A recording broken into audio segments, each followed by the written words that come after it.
विभाग अधीन जितिकाल सुआलो ठारू गरगरा मुख्य रास्ता कड़े सरकारी जमी को कब्जा करे एकाधिक स्थान में करा बालिगदा जगु यातायात क्षेत्र में नाही नथिबा समस्या सृष्टि हेउछि।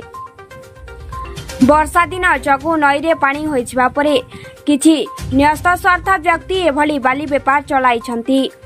गरगरा आड़कू जिबा बुलाणी रास्ता रे शताधिक ट्रिप बालिगदा करा जाइछि, जा फलरे उभय पार्श्वरु द्रुत बेगरे गाड़ी मोटर यातायात बेले भारसाम्य हराई दुर्घटना घटुथिबा जଣା पड़िछि। एहासह ट्रक 407 एवं ट्रैक्टर आदि गाड़ी लगाई बाली लोड अनलोड कराजिबा समय रास्ता अवरोध समस्या सृष्टि हेउछि। आरोही और पथचारी हंतसंत हेउछन्ति।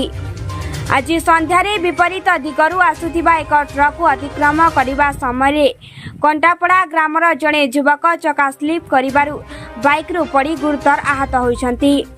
स्थानीय लोके तांकु उद्धार करी चिकित्सा लागि निकटस्थ हॉस्पिटल को पठाइथिले। बेआईन बाली कारबार संपर्क में स्थानीय लोके बालिअंता तहसीलदार निकट में अभियोग करछन्ति।